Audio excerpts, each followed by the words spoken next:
তুমি আমার প্রথম স্ত্রী, কিন্তু প্রথম ও শেষ ভালোবাসা নয়। এহসান অর্থাৎ আমার স্বামীর মুখে এই কথা শোনার পর আমি কেবল বোকা বোকা চাহনিতে ওর দিকে অপলক চেয়েছিলাম। এই নির্মম সত্যটি যখন আমার কাছে আবিষ্কার হলো, তখন আমার বিয়ের 15 বছর হতে চলেছে। এই দীর্ঘ সময়ে সংসারে আমার অর্জন নিপুণা বধূ, প্রতিভক্তির ধৈর্যশীলা সতী নারী, গৃহকার্যে অদ্বিতীয়া, পরিপক্ক গৃহরমণী ও মিষ্টিভাষী মানুষ, এবং পরপর 3 সন্তানের মমতাময়ী জননী হয়ে গেলাম।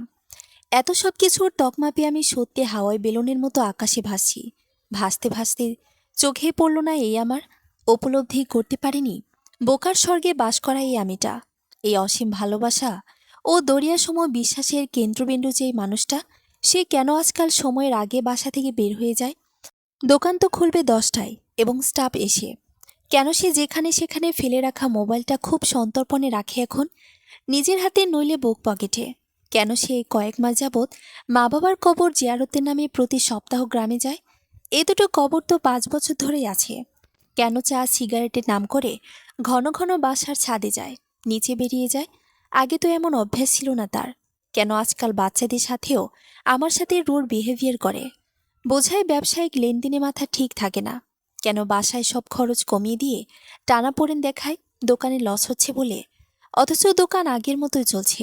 কেন সে এখন আর আমার, থাক এটা পরেই বলি। যখন সব বুঝতে পারি তখন বেলা বেশ গড়িয়ে যায়।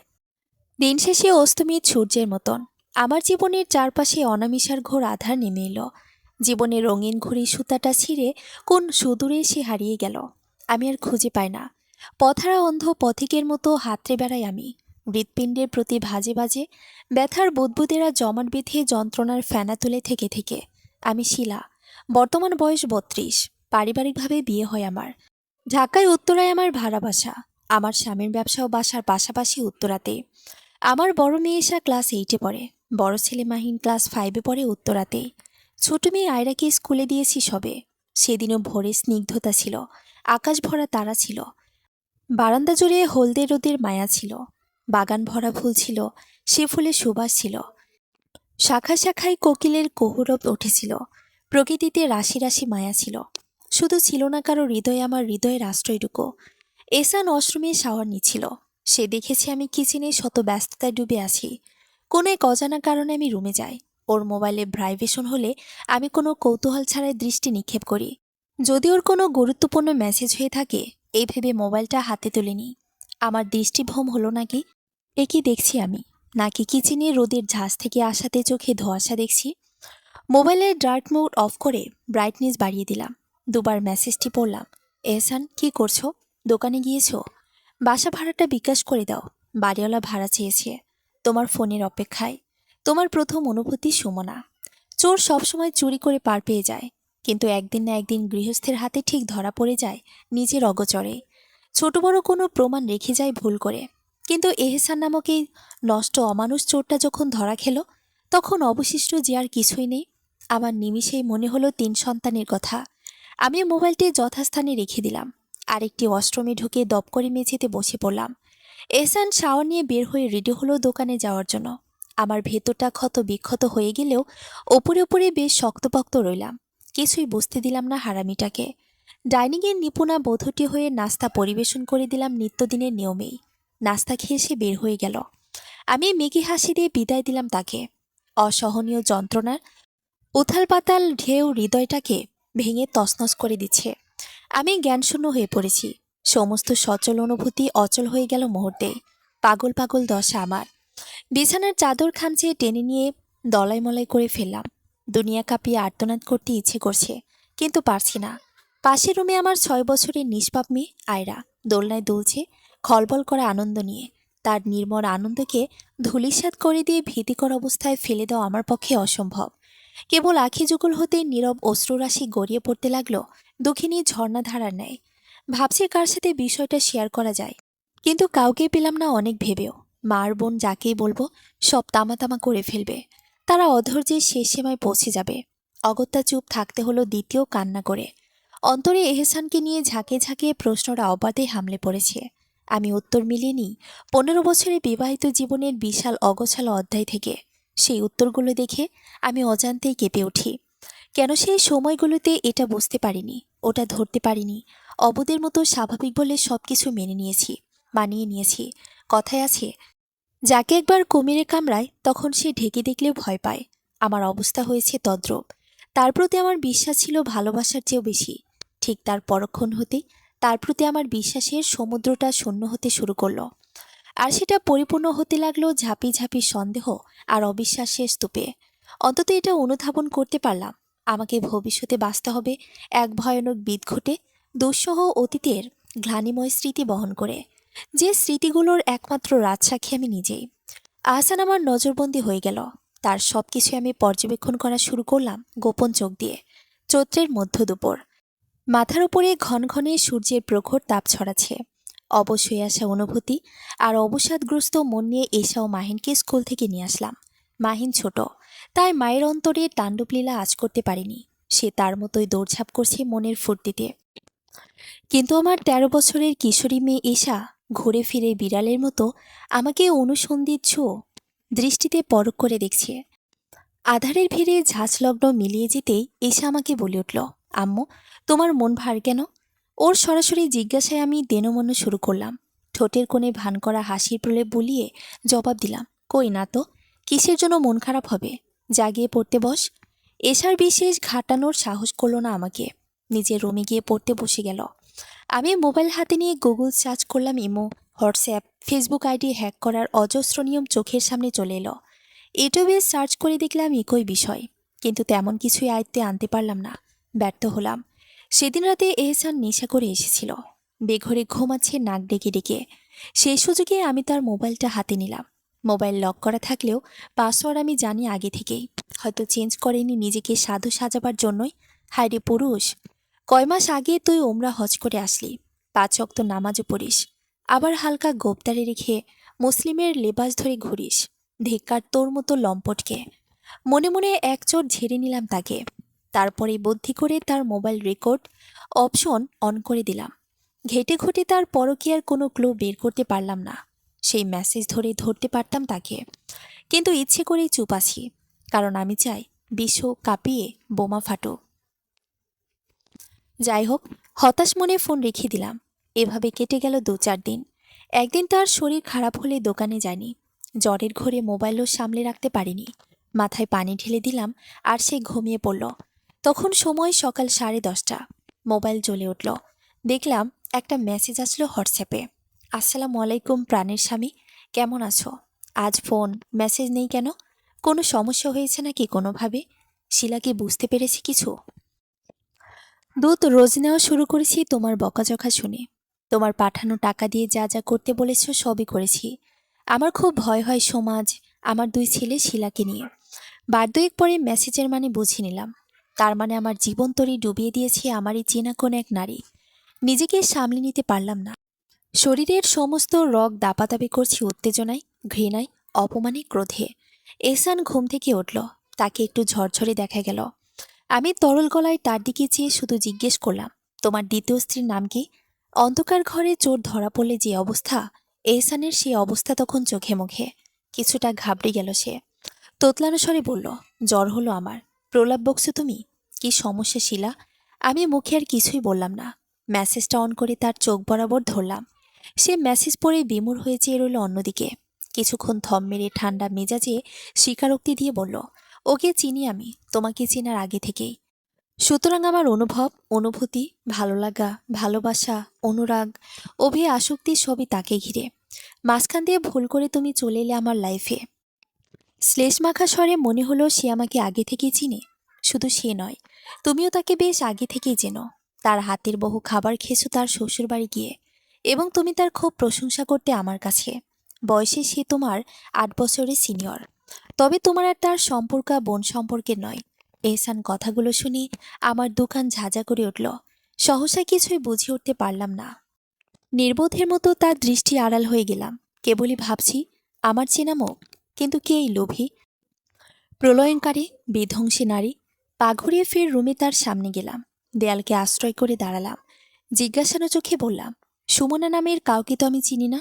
সুমনা তার ছদ্মনাম, কেউ জানে না, তাই চেনো না। আসল নাম কি তাহলে? সেটা না হয় পরে জানলে। আগে তাকে তুমি মেনে নাও, আমি এটাই চাই। সহজ গলায় বলল সে আমাকে। কি বলে আমি হৈ হৈ করে উঠলাম, কর্কশ কণ্ঠে হুঙ্কার ছাড়লাম। রক্তচক্ষু নিয়ে তাকে বললাম, তোমার নির্লজ্জতা, বেহায়াপনা দেখে আমি স্তব্ধ হয়ে যাচ্ছি। তুমি মানুষ না জানোয়ার। এত বড় মেয়ে ঘরে তোমার, তিনটে সন্তান তোমার, আয়রা বাবা বলতে অজ্ঞান। সে তুমি কিভাবে পারলে, কেমন করে পারলে এই সন্তানদের জীবনে তৃতীয় ব্যক্তির ভাগ বসাতে? তোমাকে দেওয়া তার মেসেজ দেখে বুঝলাম ইতিমধ্যে তুমি তাকে বিয়েও করে ফেলেছ এবং রীতিমতো বাসা ভাড়া নিয়ে সংসারও শুরু করেছ। মোবাইল তার নাম্বার কালাম দিয়ে সেভ করেছ। হাউ ফানি বলে ক্রূর হাসি হেসে উঠলাম। সন্তানেরা এসব শুনলে বাবা জাতির ওপরে তাদের ঘৃণা চলে আসবে। ছি, ভাবতে আমার রুচিতে বাজছে। এই পুরুষ, তুমি না 5 ওয়াক্ত নামাজ পড়ো, ধর্মের কথা বলো, হাদিস বলো, তোমার ধর্মে বুঝি বলে পরকিয়া করতে? এতে সব দ্বিগুণ হবে। সেও বা কেমন মেলো, সব জেনেও তোমার গলায় ঝুলে পড়ল। যদি বিষয়টা এমন হয় তোমাদের প্রেম বহু বছরের, তাহলে আগে কেন করনি? আর যেহেতু করাই গেল না আগে, তাহলে জীবনের কঠিন পর্যায়ে কেন? সে কিসের নারী? যদি ত্যাগ দিতে না শিখল, নাই জানল। হুম। সেবার আমাকে ধমকে উঠল, গরম চোখে তর্জন গর্জন স্বরে বলল, কোনো কিছু না জেনেই তাকে নিয়ে আর একটি শব্দ উচ্চারণ করলে তোকে জ্যান্ত পুঁতে ফেলবো আমি। এহসানের পরিবর্তিত হীন আচরণ দেখে আমার সমস্ত শরীর কেঁপে উঠল। মুহূর্তেই দুলে উঠল আমার গোটা পৃথিবী। অনুভব করতে লাগলাম আমার পায়ের নিচের মাটি ক্রমশ নড়েবড়ে হয়ে যাচ্ছে। আমি লবণ ছিটে খাওয়া জোকের মতো একটু একটু করে কুকড়ে যাচ্ছি হাত পা গুটিয়ে। আমার নিরীহ বেহাল দশা দেখে সে আড়ালে বিজয়ের হাসি হাসল। আমার দিকে চেয়ে বলল, শিলা, একটু শান্ত হও প্লিজ, আমার কথা শোনো। যদিও আমি জানি বিষয়টা অশান্ত হওয়ার মতোই, কিন্তু আমি নিরুপায় ছিলাম। এক অসহায় নারীর সহায় হওয়া আর 3টে এতিম বাচ্চার মাথায় পেতনি স্নেহ দেওয়াই ছিল আমার মূল উদ্দেশ্য। এটাই তো আমাদের নবীও করেছে আর হাদিসেও আছে। আমি শূন্য চোখে অন্যদিকে মুখ করে আসি না আসনার বাহানায়। মনে মনে বলছি, হায়রে বাটপার, ঠক, প্রতারক, ধোকাবাজেরও লিমিট থাকে। শয়তান লুচ্চা কোথাকার। হাদিস, ধর্মে, নবী কোনোভাবে কি বলেছে এসবকে আমি জানি না মনে করছিস? সে বলতে শুরু করলো, আজ হতে 16 বছর পূর্বের কথা। টকবগে যুবক আমি, উদ্দাম প্রেমের স্রোতে ভেসে যাওয়ার জন্য মোক্ষম সময়। চটুল বয়স, খুব মন চাইতেও চুটিয়ে প্রেম করি, কিন্তু ভালো লাগার মতো কোনো মেয়েই পাচ্ছি না। এদিকে যেহেতু আমি মাদ্রাসা লাইনে কয়েক বছর পড়াশোনা করেছি, তো সেখানের কঠোর বিধি নিষেধ ছিল মেয়েদের দিকে সরাসরি দৃষ্টি না দেওয়া। এতে চোখেরও জেনা হয়, কিন্তু মন হলো দুরন্ত লাগামহীন ঘোড়া। কিভাবে থামাই, কিভাবে আটকাই? তবুও প্রেমটা আর হয় না আমার। গ্রামের একটি প্রাইভেট ব্যাংকে জবে ঢুকেছি মাত্র। সেই ব্যাংকে সুমনার একটি অ্যাকাউন্ট ছিল। একদিন সকালে সেই ব্যাংকে এলো। তার পরনে ছিল কালো একটি বোরকা, মুখে নিকাব পরিহিত। তবুও আন্দাজ করতে সময় লাগলো না আমার সে যে একটা যুবতী মেয়ে। শুধু দিঘির কালো জলের মতো তার স্বচ্ছ চোখ দুটো দেখা গেল। আমি পলকে সেই কাজল টানা নয়ন দুটির অতলান্তে তলিয়ে গেলাম। তো ব্যাংকের ফর্ম ফিল আপের বিষয়ে সে আমার কাছে হেল্প চাইল। আমি দেখিয়ে দিলাম। তার সাথে এসেছে সিনিয়র এক পুরুষ। সেই ভদ্রলোক একটু দূরে সোফায় বসা ছিল। আমি প্রসঙ্গগত সুমনাকে বললাম, আপনার সাথে রনি কি আপনার মামা বা কাকা? ও বলল, নাউজিবিল্লা ভাইয়া, কি বলেন না জেনে, উনি আমার হাজবেন্ড। আমি তবদা খেলাম শুনে, বেকুবের মতো এদিক ওদিক চাইলাম খানি। এ যেন সূচনাতে সমাপ্তি, শুরু না হতেই শেষ। দুর্বার কৌতূহল নিয়ে তাকে জিজ্ঞেস করে ফেললাম, আপনি ম্যারিড? কোন গ্রামের বধূ আপনি? আপনি কি ওনার দ্বিতীয় স্ত্রী? আপনার এইজ? বলে ফেলাম। Sorry, don't mind. বেশি বলে ফেললাম। না না, আমি কিছু মনে করিনি ভাইয়া। এই প্রশ্ন রোজ কয়েকবার শুনতে হয়। আমি অভ্যস্ত হয়ে গিয়েছি। আমার বয়স 22, উনি আমার 22 বছরের সিনিয়র। এই পাশে গ্রাম আমাদের, সুজায়েতপুর। আর আমি ওনার প্রথম, আমি ওনার শেষ। আমি আর কিছুই বলতে পারলাম না। সেই কাজল ঝুঁকে ঠায় চেয়ে রইলাম ধ্যানমগ্ন মনি ঋষির মতো। সে অন্যের স্ত্রী, এটা জেনেও খানিক আগের সেই অসীম ভালো লাগাটা মিলিয়ে গেল না, বরং সেটা আরও ঘনীভূত হলো জমাট বাঁধা ক্ষীরের মতন। ব্যাংকের তার টাকার লেনদেনের সুবিধার্থে আমার মোবাইল নাম্বার ঢুকিয়ে দিলাম তাকে। উদ্দেশ্য যোগাযোগের মাধ্যম সৃষ্টি করা। এভাবে তার সাথে মাঝে মাঝে অল্প স্বল্প আলাপ হতো ফর্মাল স্টাইলে। আমাদের মাঝে সখ্যতা ঘটে, সখ্যতা রূপ নেয় বন্ধুত্বে। সময়ের রথে চড়ে তা হয়ে ওঠে প্রণয়। তার 2 বছর পর পারিবারিকভাবে তোমাকে বিয়ে করতে হয়, তবে জোর করে নয়। আমি তোমাকে পছন্দ করেছি এবং এখনো করি। একথা শুনেই মন চেয়েছি তার জিহ্বাটা এক কোপে কেটে ফেলি। মিথ্যুক, সে আরো বলতে লাগলো, যেহেতু সে অন্যের স্ত্রী, আমিও বিয়ে করে ফেলেছি। কিছুই করার নেই। ভালোবাসাকে জলাঞ্জলি দিয়ে দিলাম। একে একে সেও 3 সন্তানের মা হয়। আমিও হই 3 সন্তানের বাবা। কিন্তু ভাগ্যের কি নির্মম লীলা! 2 বছর আগে আকস্মিক তার সেই বয়স্ক স্বামীটা মারা যায় ব্রেন স্ট্রোক করে। সে পড়ে গেল অকল পাথারে। এ যেন দুজন দুজনকে পাওয়ার জন্য বিধাতা স্বয়ং একটা লুকানো রাস্তা বানিয়ে দিল। আমি জহর গিলছি যেন জোর করে, হজম হচ্ছে না কিছুতেই। আমার ভেতরটা ঢেলে ঠুলে বের হয়ে সব উগরে দিতে চাই তার গায়ের ওপরে। নিজের হাতকে মুঠোবন্দি করে বসে রইলাম। বুকের ভেতরটা জ্বলে পড়ে ছারখার হয়ে যাচ্ছে। মনে হচ্ছে নিরপরাধ আমাকে এহসান টেনে হিসড়ে 100 দোজকের আগুনে নিক্ষেপ করল। আমি বাঁচবার আকুল চেষ্টায় ভবন কাঁপিয়ে আর্তচিৎকার করছি। আর আমার 3 সন্তান মাকে রক্ষা করার জন্য দিক বেদিক প্রাণপণে ছোটাছুটি করছে। তারা কি সত্যি পারবে তাদের শিলামাটাকে বাঁচিয়ে তুলতে? আচম্বিতে হারামিটা শক্ত করে আমার দুহাত চেপে ধরল। করুণ কণ্ঠে বলল, শিলা, ওকে নিয়ে আসবো আমাদের কাছে। তুমি মেনে নিলে সারা দুনিয়াও কোনো ক্ষতি করতে পারবে না। সব তোমার কাছে। আমি তোমাদের দুজনকে আজীবন ভালোবাসে আর যত্নে রাখব। আমার দায়িত্বের এতটুকু হেরফের হবে না। এই তোমার মাথা ছুঁয়ে প্রতিজ্ঞা করছি।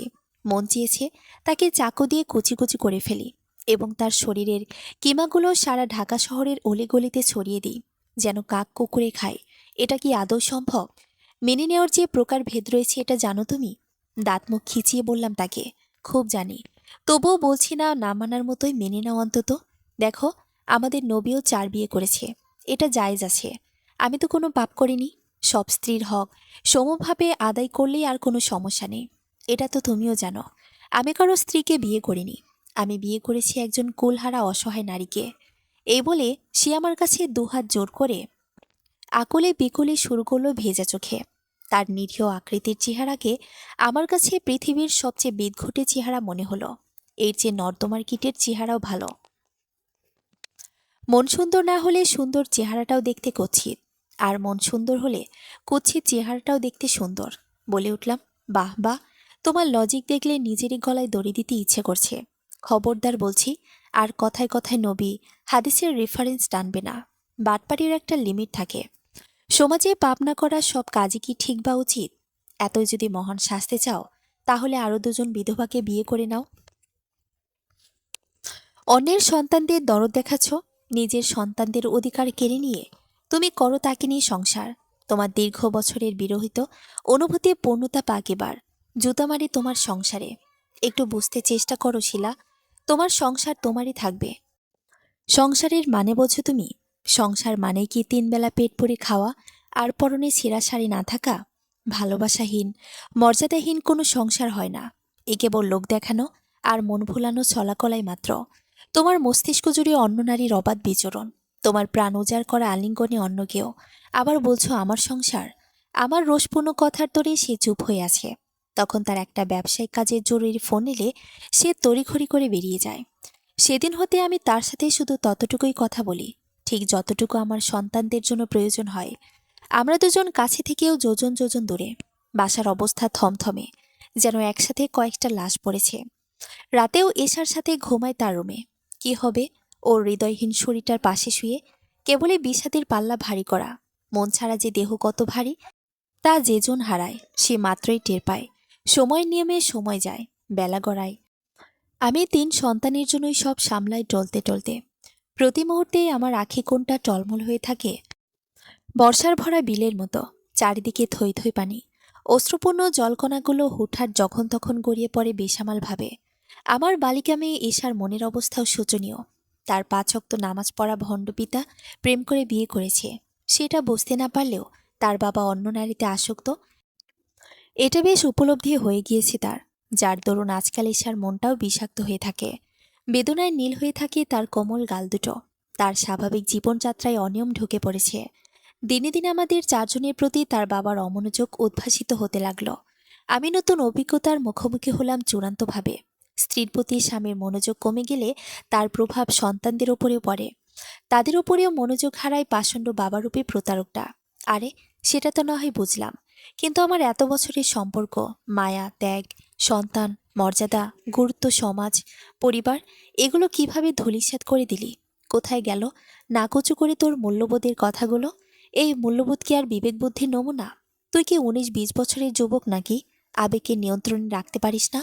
মানুষ পরিবারের কথা ভেবে, সমাজ সম্মানের কথা ভেবে কত কিছু স্যাক্রিফাইস করে, আর তুই খাটাস এটা পারলি না?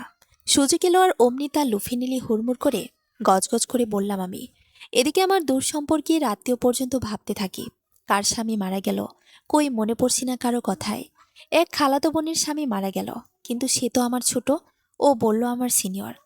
এফর ওফর করে চিহ্নিত করার মতো কাউকেও পেলাম না। গ্রাম থেকে মা ফোন দিল। কিরে শিলা, আজ কয়দিন ফোন দেস না কেন?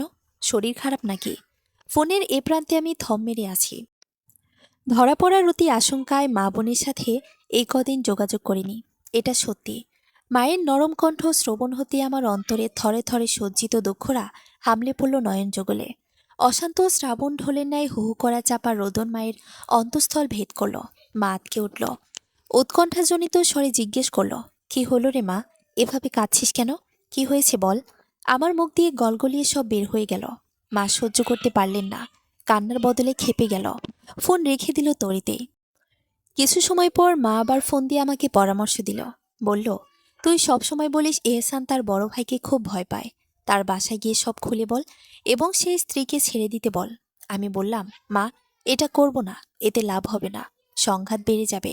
ঠান্ডা মাথায় যা করার করব। কি করবি? থানায় মামলা দিব। প্রথম স্ত্রীর অনুমতি না নিয়ে লুকিয়ে বিয়ে করার মামলা। দ্বিতীয়ত, আমি তাকে ডিভোর্স দেব। মা হাই হাই করে বললেন, তোর বুদ্ধিশুদ্ধি সব লোপ পেয়ে গিয়েছে। এতে তার আরও সুবিধা হবে। তাকে নিয়ে বাসায় উঠাবে। জাহান্নাম করুক সে। যার হৃদয়ে আমার স্থান ভাঙ্গা, কুলো আর অচল পয়সার মতো, তার ছায়া মারাতেও আমি রাজি নই মা। আমার আত্মসম্মান বোধ আছে, ব্যক্তিত্ব আছে। মা হতাশ কণ্ঠে আমাকে বুঝিয়ে সুঝিয়ে ফোন রেখে দিল। আমি মানসিকভাবে প্রস্তুতি নিচ্ছি একাকী জীবনের। এই ভেতরে তার ফোন রেকর্ড চেক করার সময় হলো না। এক সকালে সে মোবাইল বালিশের তলায় রেখে শাওয়ার নিতে ঢুকল। আমি তার মোবাইল নিয়ে কমন ওয়াশরুমে ঢুকে রেকর্ডগুলো শুনতে পেলাম। কণ্ঠটা অল্প স্বল্প চেনা মনে হলো। ধোঁয়াশায় পড়ে গেলাম। ও ওয়াশরুম থেকে বের হলে তার হাতে মোবাইল দিলাম। ফিসলে হাসি হেসে বললাম, অভিনন্দন মিস্টার এহসান, বাবা হতে যাচ্ছেন শুনলাম। সে তার মোবাইল চেক করে বুঝলো কিভাবে জানলাম। রেকর্ড অপশন অফ করে দিল। পলক না পড়তে আমার মুঠোফোনটা আমার হাত থেকে কেড়ে নিয়ে সজোরে আছড়ে ফেলল। কয়েক টুকরো হয়ে গেল আমার পছন্দের নিউ মোবাইলটা। আমি হতভম্ব হয়ে চেয়ে রইলাম কেবল। সে ব্যগ্র কণ্ঠে বলে উঠল, তুই খুব বার বেড়েছিস। আজ থেকে তোর মোবাইল ইউজ করা অফ। তোর এত বড় সাহস! আমার খেয়ে আমার উপরে আবার আমার উপরে নজরদারি করছিস? তোর চেয়ে সুমনা ঢের ভালো। দূরে থেকেও আমার টেক কেয়ার করে। আমি বেশি আসা ভগ্নচিত্ত নিয়ে তার নয়ন সম্মুখ হতে সরে গেলাম। এখনকার লুকিয়েও কথা বলে না সে। দুদিন পরে দোকানে এক স্টাফ থেকে জানলাম সে আরেকটা নিউ মোবাইল কিনেছে। রোজ রাতে বাসায় ফেরার আগে সেই মোবাইল বন্ধ করে ক্যাশ রাখা ড্রয়ারে লক করে রেখে দেয়। সকালে গিয়ে অন করে। শুরু হয় তাদের প্রণয় লীলা। ৩-৪ ঘন্টা নাকি তারা কথা বলে অডিও ভিডিওতে। নদীর যেমন এপার ভাঙে ওপার গড়ে, আমার জীবনের অবস্থাও তদ্রূপ। আমি হলাম নদীর ভাঙা পার। আমি সিদ্ধান্ত নিতে থাকি আমারও ৩ সন্তানকে নিয়ে। একদিন দুপুরে চুপি চুপি গিয়ে উত্তরা থানায় মামলা করে আসলাম তার নামে। নির্জীবের মতো বেঁচে আছি কেবল। বাসায় সবার জন্য একটা পুরনো মোবাইল ছিল। সেটাতে সিম কার্ড ভরে নিজের মা বোনের সাথে কথা বলছি। সে কিন্তু আমার মোবাইল ঠিক করেও দেয়নি, নতুনও কিনে দেয়নি। অথচ নিজের স্বার্থে আরেকটা দামি সেট কিনে নিল। হায়রে স্বার্থপর দুনিয়া! এই বুঝি তোর ছিনিমিনি খেলা? সেদিন ছিল বৃহস্পতিবারের রাত। ঘড়ির কাঁটা রাত 11টা ছুঁই ছুঁই। এহসান বাসায় ফিরল না। আমি খানিক ভাবলাম শুধু এই জন্যই সে আমার ৩ সন্তানের বাবা, নয়তো কবে তার কপালে ঝাড়ু মারতাম। বাসার ডোরবেল বেজে উঠল। বাচ্চারা যার যার মতো করে ঘুমিয়ে আছে। আমি গিয়ে দরজা খুলে দিলাম। দেখলাম এহসানের পিছনে দাঁড়িয়ে আছে কালো বোরকা পরিহিত একজন নারী। মুখ নেকাব দিয়ে ঢাকা, 2 হাত ও 2 পাও তার মোজা দিয়ে ঢাকা।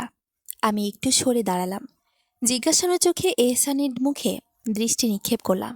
শিলা ও সুমনা, আমি গ্রামে গিয়ে নিয়ে আসলাম। তুমি না চাইলে ওকে আলাদা বাসায় রাখবো। 2-4 দিন একটু থাকুক তোমার সাথে। আমি সুমনার মুখের উপর নজর ফেললাম। ঢাকা তাই দেখতে পেলাম না। সুমনা মুখের নিকাব সরিয়ে মার্জিত স্বরে জিজ্ঞেস করলো, শিলা, কেমন আছিস? নিমিষে আমার সারা শরীরের লোমগুলো কাটা দিয়ে উঠল। একটা ভয়ঙ্কর শীতল স্রোত সর্পিত গলিতে আমার হৃৎপিণ্ডের মাঝ বরাবর বয়ে গেল।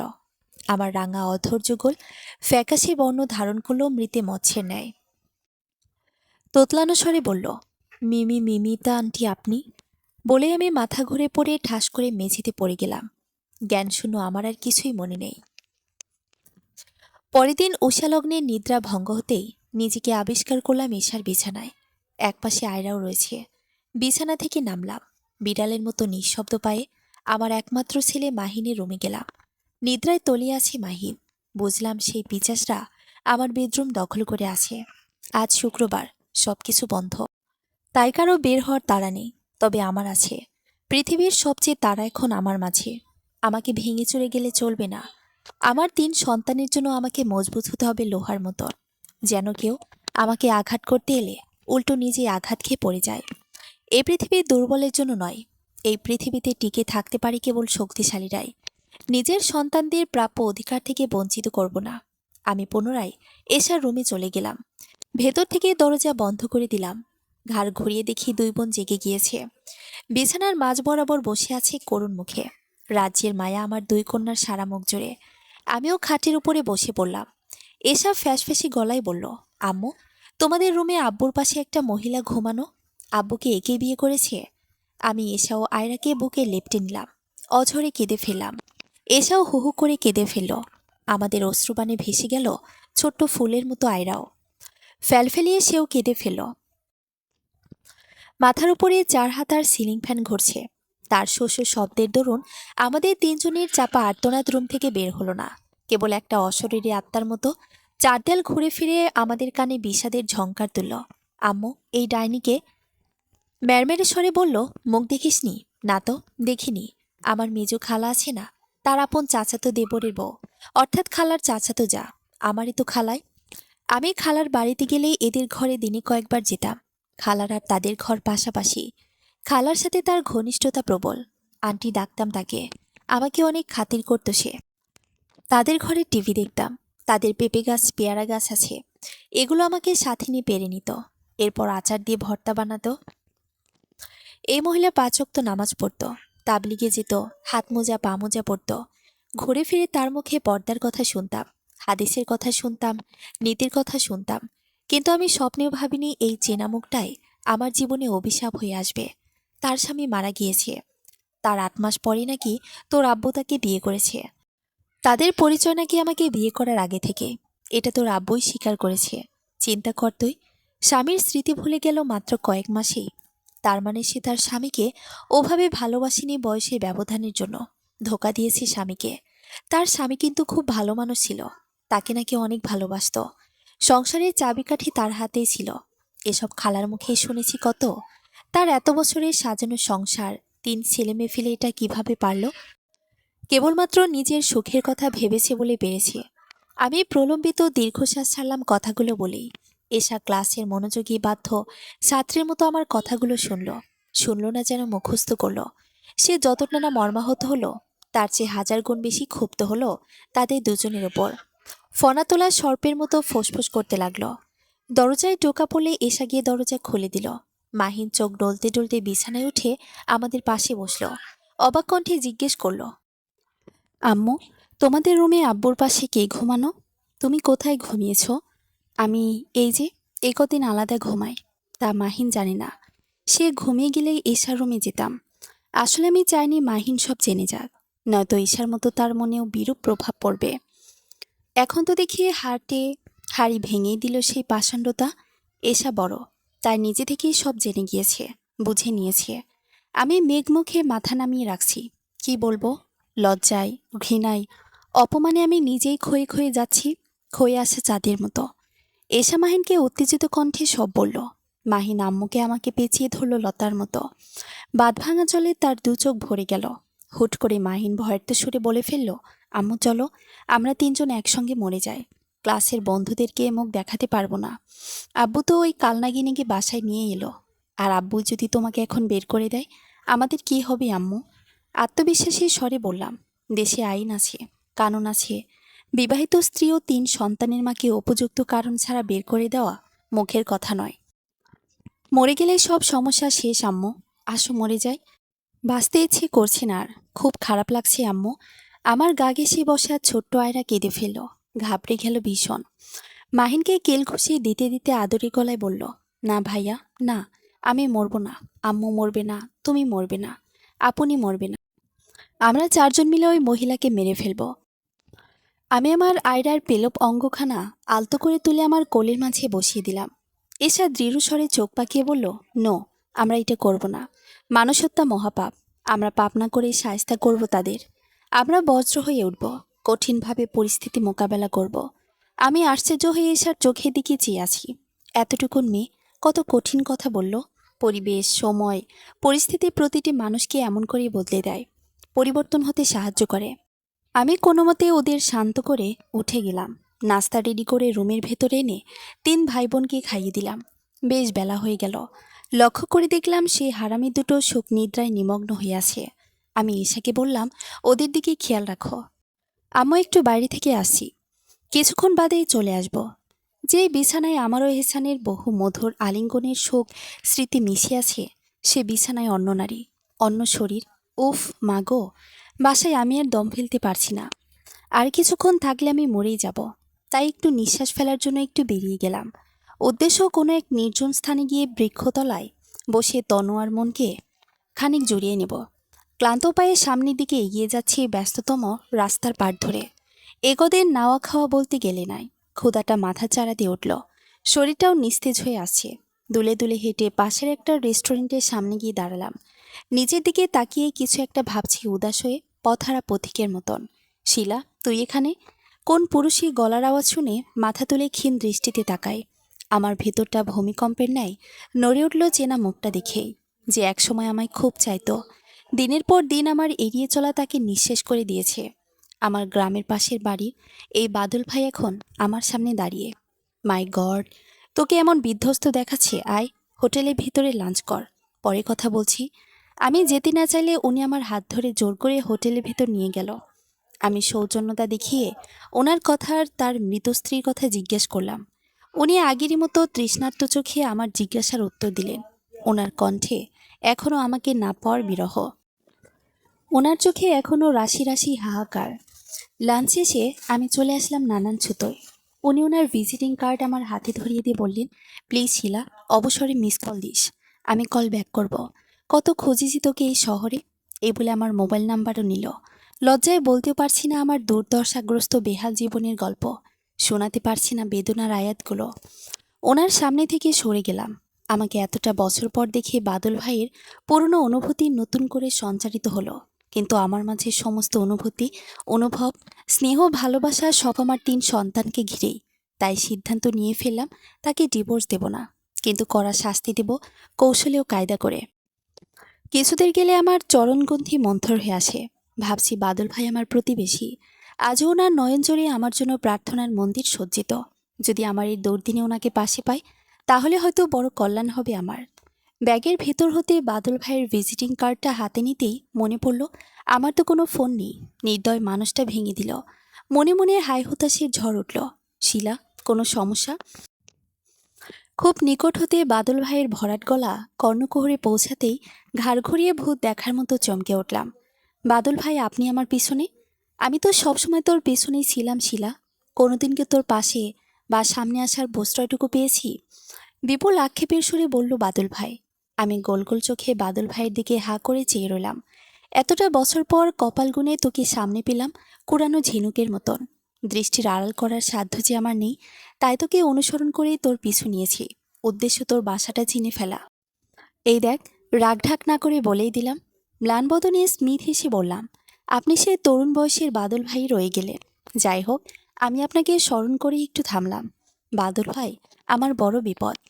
আমি আর কিছুই বলতে পারলাম না। উনি হকচকিয়ে গেলেন। অস্থির কণ্ঠে বললেন, রাস্তায় দাঁড়িয়ে শুনবো নাকি? কোনো এক জায়গায় বসি। বাদল ভাই, লোকালয় ভালো লাগছে না। সামনে একটা শান্তিপূর্ণ জায়গা আছে, ওই 6 নং সেক্টরের দিকে চলেন, সেখানে গিয়ে বসি। উনি পট করে একটা রিক্সা ডেকে নিলেন। আমিও 7-5 না ভেবে উঠে পড়লাম। সেখানে গিয়ে নেমে একটি ব্রেঞ্চের মাঝে দুজন বসলাম, নির্দিষ্ট দূরত্ব বজায় রেখে। দুপুর প্রায় গড়িয়ে গেল। ওরা নিশ্চয়ই দুশ্চিন্তা করছে মায়ের জন্য। তাই প্রথমে বাদল ভাইয়ের মোবাইল দিয়ে বাসায় ফোন দিলাম। এশার কাছে আমার আগের সস্তা মোবাইলটা আছে। ওরা গেম খেলে সেই সিটে, এবং আমি বাইরে গেলেও প্রয়োজন পড়ে। মাহিন রিসিভ করলো। কাঁদো কাঁদো গলায় জিজ্ঞেস করলো, আম্মু, তুমি কোথায়? বাবা, আম্মু এক্ষুনি চলে আসছি। তোমার আপু কই? আম্মু কাজেই বাইরে আছি। তারা দুজন কই? জানি না আম্মু। এসে আপু অন্য রুমে মনে হয়। তারও নাকি জরুরি কাজ আছে। আমরা রুম থেকে বের হইনি। আব্বু কিছুক্ষণ পর পর এসে তোমার কথা জিজ্ঞেস করে। আচ্ছা আব্বু থাক। আম্মু আসতে দুপুরের খাবার নিয়ে আসবো। ফোন রেখে তারপর বিস্তারিত জানালাম বাদল ভাইকে A to Z। বাদল ভাই বেশ কিছুক্ষণ থম মেরে পড়ে রইলেন। এরপর বিজ্ঞের মতো করে বললেন, আচ্ছা শোন, বিপদের সময় মাথা ঠান্ডা রেখে কাজ করতে হয়। যদিও তখন মাথা খাটতে চায় না, মস্তিষ্ক অবশ্যই থাকে, তবুও মাথা খুলতে হবে। তোর জীবনের গল্প শুনে আমি ব্যস্ত হয়ে পড়লাম। তাই আমার জীবনের গল্প আজ নাইবা বললাম তোকে। বিষয়টা যদি এমন হয় সেই তোকে ডিভোর্স দিয়ে দিল, এটা কোশ্চিনকালেও করবে না সে। মর্যাদাকে সেও কম বেশি ভয় পায়। অপরদিকে তাদের সবাই আমাকে দারুণ পছন্দ করে। সে তাদের সামনে মিথ্যা কারণ ও দেখাতে পারবে না আমাকে ছেড়ে দেওয়ার।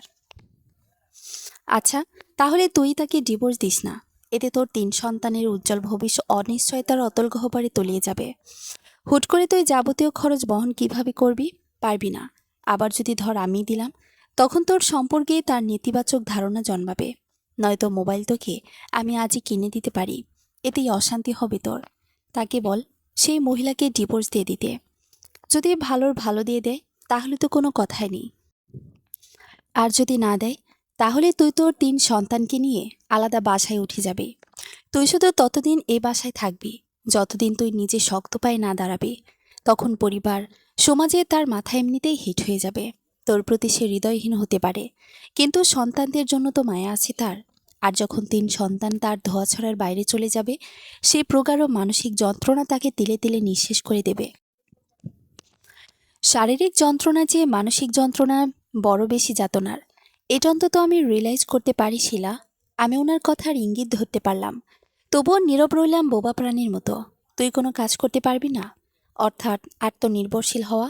আমি উদ্যমতার সঙ্গে জবাব দিলাম বাদল ভাইয়ের। পারবো বাদল ভাই, আমাকে পারতেই হবে। তাকে ছাড়বো না, কিন্তু ধরবো না। পচিয়ে মারবো তাকে। আমি সম্পূর্ণ আলাদা হয়ে যাব আমার 3 সন্তানকে নিয়ে। আমার সন্তানের আমার দুর্বার শক্তি। ওরাই আমার অর্জিত সম্পূর্ণ সম্পদ। আমার বেঁচে থাকার লড়াই হবে ওদের জন্য। এই তো গুডগার্ল, বাসায় চলে যা। আমাকে সব জানাবি কি হয় না হয়। ভরসা রাখ আল্লাহর ওপর। আর কোনো কর্ম করবি, কোনটা পারবি সেটা ভেবে ঠিক কর। আমি সর্বাত্মকভাবে হেল্প করব তোকে। আচ্ছা বলে উঠে দাঁড়ালাম। বাদল ভাই অধরে একটি হোটেল থেকে 4 প্যাকেট বিফ খিচুড়ি নিয়ে দিল। আমি টাকা দিতে গিয়েও ওনার অধিকার সুলভ চোখ রাঙানির কাছে হেরে গেলাম। একটা রিক্সা ডেকে দিলে উনি। আমি উঠে বসতে ভাড়াও মিটিয়ে দিল বাদল ভাই। আমি একটা ফার্মেসির সামনে নামলাম রিক্সা থেকে। এই ফার্মেসি এশার ক্লোজ ফ্রেন্ড তুবার বাবার। তিনি আবার প্যারামেডিক্যাল কোর্স করা ডাক্তারও। তুবার মা রাইমা ভাবির সাথে আমার সম্পর্ক বোন বন্ধুত্বের মতোই। তার বাবার সাথেও ভালো পরিচিত রয়েছে আমার। ওর বাবাই ক্যাশে বসা ছিল। আমি হাইড্রোজের 10টি ঘুমের ট্যাবলেট নিলাম। উনি আমি বলেই এক কথায় দিলেন, কোনো প্রশ্ন না করে। নয়তো প্রেসক্রিপশন ছাড়া কোনো ফার্মেসি এভাবে কাউকে এতগুলো ঘুমের ট্যাবলেট দেয় না। অবসন্ন বিকলের মতো ঝিমিয়ে আসা দেহমন নিয়ে বাসায় পা রাখলাম। কলিং বেল না চাপতেই ভেতর থেকে কোনো পুরুষের গমগমে কণ্ঠ শোনা যাচ্ছে। মাহিন গেট খুলে দিল। আমি বাসার ভেতরে পা রেখে ভাষাহীন, স্তব্ধ, নির্বাক হয়ে গেলাম। দেখলাম আমার বড় ভাসুর আর তার স্ত্রী। আয়রা আমাকে দেখে মামনি বলে খরগোশের মতো 3 পায়ে লাফিয়ে কোলে চড়ে গেল। এশা রুমের একপাশে খাবারের প্যাকেটগুলো লুকিয়ে রাখলাম। শুনতে পাচ্ছি আমার ভাসুরের কথা। তুই আমাদের সব ভাই বোনের ছোট। তোকে দিতে কোনোভাবে আমরা কম দিইনি। ঢাকা শহরে উত্তরায় 2টো দোকান থাকার 4টিখানি কথা আমি তোকে দিয়েছি। এই যে চাবি, তোর থেকে নিয়ে নিলাম। তোর ব্যবসা করতে হবে না, দোকান বন্ধ থাকবে। দোকানের চাবি ঠিক সেদিন পাবি যেদিন তুই শুধরাবি, যেদিন এই অসভ্য লোভী নারীকে বিদায় দিবি। এই মহিলা যেন কোনো রুমে না ঘুমাতে পারে। সেই বাসায় আবর্জনা বা পতঙ্গ ছাড়া আর কিছুই নয়। সুতরাং তার স্থান যেন হয় কিচেনে, বারান্দায়, নয়তো স্টোর রুমে। আর এদের খরচ আমি টানব। ও হ্যাঁ, মনে রাখিস, কোনোভাবে যদি তোর দিক হতে শিলাও তার বাচ্চাদের উপর এতটুকু অবজ্ঞা, অনাদার শুরু হয়, তাহলে তোকে 14 শিকের ভাত আমি খাওয়াবো। কৃত কেউ করা লাগবে না কিছুই। আমি গুটিসুটি পায়ে রুমের দরজায় আড়ষ্ট হয়ে দাঁড়িয়ে আছি। দেখলাম এহসান ভীত সন্ত্রস্ত হয়ে বসে আছে একটি চেয়ারে। মেয়েটাকে দেখা যাচ্ছে না। সে নাকি ওয়াশরুমে আমাদের বিছানার চাদর, বালিশের কভার সব ধুয়ে দিচ্ছে এসার নির্দেশ পেয়ে। বাসার অবস্থা ভীতিকর হয়ে আছে। আমার বড় যা এসে সান্ত্বনার বাণী শোনালেন। বললেন, সবর কর শিলা, বদমেশটা তোর ভাইকে কথা দিয়েছে, যত দ্রুত সম্ভব ডিভোর্স দিয়ে দেবে। আমাদের খবর দিল এশা, বুঝলি, তাকেও আচ্ছা মতে ধোলাই দিয়েছে এশা। এশার হিম্মতের তারিফ করতেই হয় শিলা। এমন একটা মেয়ে 5টা ছেলের সমান। আর কি চাই তোর? এই কি জীবনের কম পাওয়া? বল। ভাবি দোয়া করবেন এশাকে যেন আমি স্বপ্নের মতো করে তৈরি করতে পারি। আমার জন্য দোয়া করবেন, যেন একজন আদর্শ মা হতে পারি। তারা এহসানকে আবারও কিছু কথা বলে গেল বোঝানোর ধাঁচে। এহসান মাথা নামিয়ে তাদের কথার সম্মতি দিল। অতপর ভাই ভাবি চলে গেল। আমি দরজা বন্ধ করে সন্তানদের নিয়ে খেলাম। তারাও বেশ আয়েশ করে খেলো। শরীরে আলস্যতা ঝেঁকে বসলো খাওয়ার পরে। পরক্ষণে 3 সন্তানকে আমার বুকের মাঝে নিয়ে মুরগির ছানা মতো ঘুমের ঘরে হারিয়ে গেলাম। পরের দিন ভোর গড়িয়ে বেশ বেলা হয়ে গেল। আমি এশার রুম থেকে বের হয়ে চুপিসারে খেয়াল করলাম এহসানের এখনও ওঠার কোনো নাম নেই। আজ অন্য চাদর বিছিয়ে আমাদের রুমে আমি আর 3 সন্তান একই সাথে ঘুমালাম। তারা দুজন স্টোররুমেই ঘুমিয়ে আছে। আমি মনে মনে বিজয়ের হাসি হাসলাম। বিড়বিড় করে উচ্চারণ করলাম, কাজ হয়েছে তাহলে। ঘুমাও বৎস। এই পৃথিবীতে নিজের পথ নিজেকেই তৈরি করে নিতে হয়। ভুলের মাসুল না দিলে মানুষ ভুলের পরে ভুল করেই যায় ক্রমাগত। জেগে ওঠো নারী, গর্জে ওঠো নারী। আদার ভাঙার শপথ নাও শক্ত হাতে। ছাদে কাপড় নিতে এসে ভাবুক চাহনিতে চেয়ে আছি দূর আকাশে। মাথার উপরে ছাদ বরাবর 2টো সাদা কবুতর পা খেয়ে উপরে উঠছে। এই কিছুটা নিচে নামছে। তারা ডিগবাজি খেলছে অবাধ আনন্দে। এমন আনন্দ আমার জীবনেও ছিল। সেগুলো এখন কেবলই বিষাদের কাফনে মোড়ানো। ঘন কুয়াশার মতো ভীষণ ঘোলাটে, অস্বচ্ছ। বুকটা ভার হয়ে আসে ক্ষণে ক্ষণে। দলা পাকানো বেদনারা দল বেঁধে হুড়মুড় করে আবারও আখি কোণে জমান বেঁধে গেল। এ কি হলো মাগো? যেন স্বপ্নে দেখা কোনো অবিশ্বাস্য কাহিনী আমার জীবনে ফলে গেল। সত্যি মানুষ যা চায় না পায় তাই, যা ভাবে না ঘটে তাই। জীবন নাটকের চেয়ে নাটকীয়, কল্পনার চেয়ে কল্পনীয়। কিন্তু এতটা অকল্পনীয় কিছু জীবনে ধেয়ে আসবে সুনামের মতো ভুলেও ভাবিনি। সবই তো ভালো ছিল। সেই ভালোটা কি কারণে বড্ড খারাপ হয়ে গেল? পছন্দ করে বিয়ে করা আমার প্রতি তার এতটাই অরুচি এসে গেল। আমার সিনিয়র একজনকেই শেষমেশ পথ চলার সঙ্গী করে নিতে হলো তাকে। নাকি তাকে ধরে রাখার সামর্থ্য আমার ছিল না? তা কি করে হয়? তাহলে 15 বছর কিভাবে একই ছাদের নিচে পাড়ি দিলাম? না, এটা তার চরিত্রগত সমস্যা। ভাবনার ছুতো ছিল এশার ডাকে, এই আম্মু, ছাদে কি করছো? বাসায় আসো। ঘটনা রমরমা। আমি চোখ কপালে তুলে জিজ্ঞেস করলাম, কি হয়েছে আবার? তোমার সেই আন্টি বনাম সত্যি কেঁদে কেঁদে বাসায় মাথায় তুলে ফেলছে। আমি তার কান্না শুনেই তোমাকে ডাকতে এলাম। চলো তো দেখি কাহিনী কি। নাকি নতুন পায়তারা করছে নাকি কোনোভাবে। আমি চঞ্চল পায়ে 6 তলা থেকে সিঁড়ি ভেঙে 3 তলায় এসে পড়লাম। বাসায় এসে আমার বেডরুমে ঢুকলাম। এসব আমার পাশে আছে। আয়রা চেয়ারে বসে তার ড্রয়িং খাতায় আঁকিবুকি করছে রং তুলি দিয়ে। বেসিনের সামনে তার হিচকি তোলা অঝরে কান্নার আওয়াজ শুনছি। এহসানকে দেখলাম তৈরি হয়ে নিচ্ছে। তাদের দুজনের সাথে কথা বলার কোনোমাত্র আগ্রহ নেই আমার। আমার ভাঙাচোরা মোবাইলটা হাতে নিলাম। সিম কার্ড এখন এই সেটে আছে। কি করব? নয় মামার চেয়ে কানা মামাই ভালো। ভাসুর গতকাল তাকে হুকুম দিয়ে বলেছে, হয় আমাকে নতুন মোবাইল কিনে দিতে, নয়তো এটা ঠিক করে দিতে জলদি। অবশ্য তারপর এখনও সেই সুযোগ হয়নি তার। আর ঘুম থেকে লেট করে ওঠার কারণটা তো রাতে আমি করে দিয়েছি। গল্প ফেরার কোনো পথ নেই, প্রথম পর্ব। পরবর্তী পর্ব পড়ার আমন্ত্রণ রইল। ধন্যবাদ সবাইকে।